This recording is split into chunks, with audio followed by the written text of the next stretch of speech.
What does it take to be a high value man?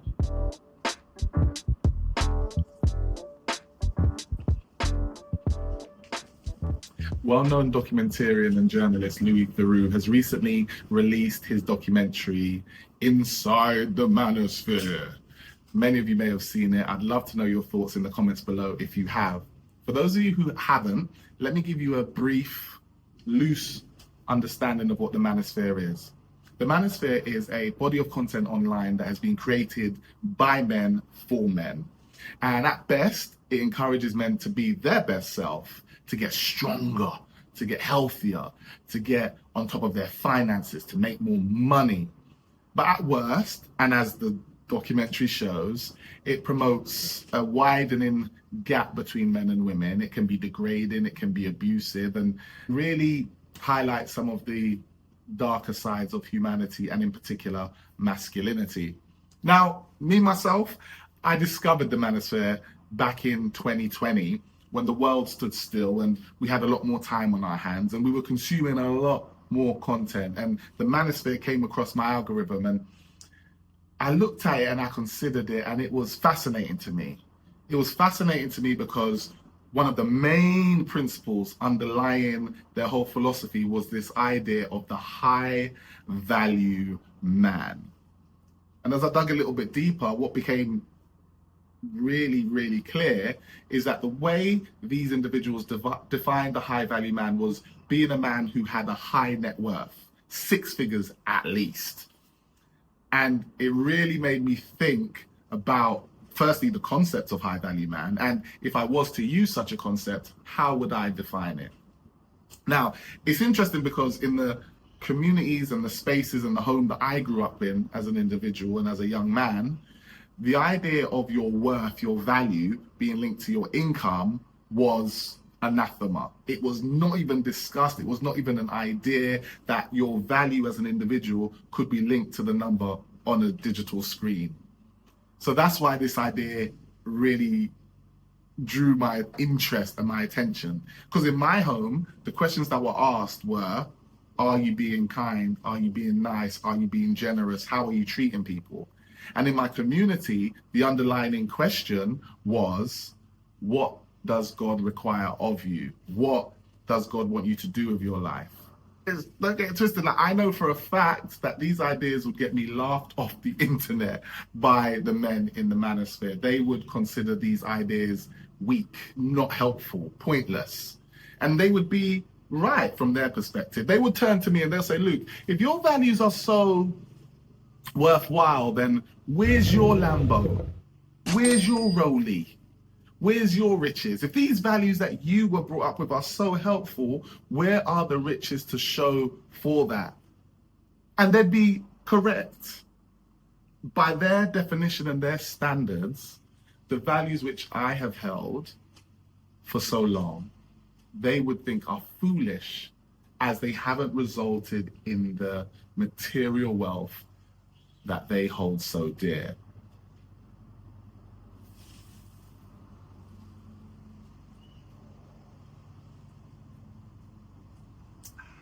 1 minute, 37 seconds later. We grew up with an inflated idea of celebrities, those who commanded the time and space on the screens in front of us.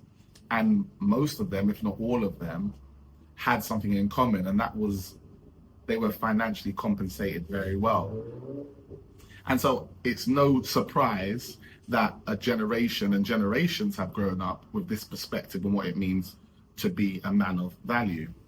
But for me, when I was growing up alongside these celebrities, there were individuals in my community that I looked up to. And the men in particular that I looked up to were men who I know for a fact did not have 6 figures, let alone earn anywhere close to 6 figures. These were individuals who served the community, and in particular, they were pastors. I grew up looking at pastors and admiring the way in which they led their families, they led the church, they spoke with purpose, they spoke with intention, they spoke with real sense of what is important in life. And in those conversations, money or income just did not figure.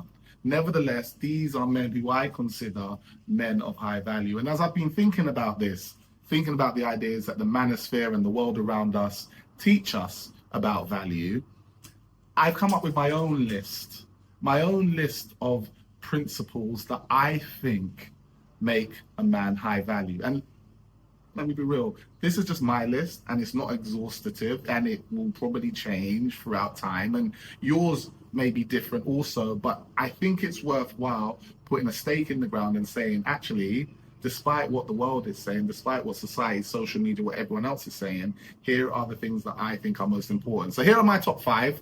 Take it or leave it, but most importantly, make your own. Thing number 1, discipline. To be a man of high value, you must have discipline.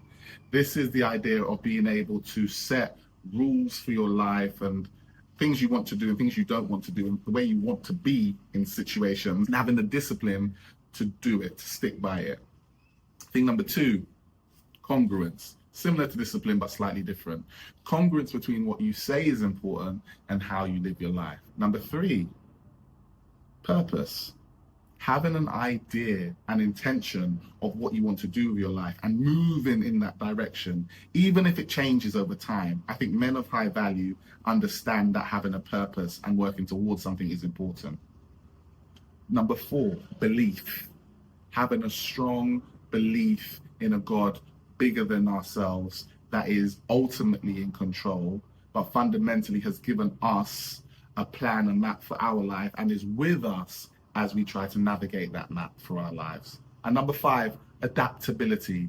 For me, the men of the highest worth, of the highest value, are able to meet the demands of the moment while also finding the resources to adapt and change as those demands change. So we've got discipline, congruence, belief, purpose, adaptability. These are just 5 core principles that I believe define a high value man. Now, of course, you can have your own, but I think the conversation needs to be had around how we are teaching, especially the next generation, to value themselves and to value those around them. And it has to be something more important, deeper, and more rooted than simply the numbers on the screen of their bank. And the challenge is this: it's much easier to evaluate someone on what we see with our eyes. It's much easier to just evaluate someone based on how much money they have in their bank account. But the principles that I think are most important, they can't be defined in one specific moment. They are defined every single day. I think the man of high value understands that he has to meet the demands every single day. And every day is a new chart, a new slate, a new opportunity to be able to be the type of man that you want to be. And each night, the bar is reset and the challenge starts again when you open your eyes in the morning. I'd love to know what you think a high value man is. Leave your thoughts in the comments below or anywhere you've seen this video, and let's have a conversation.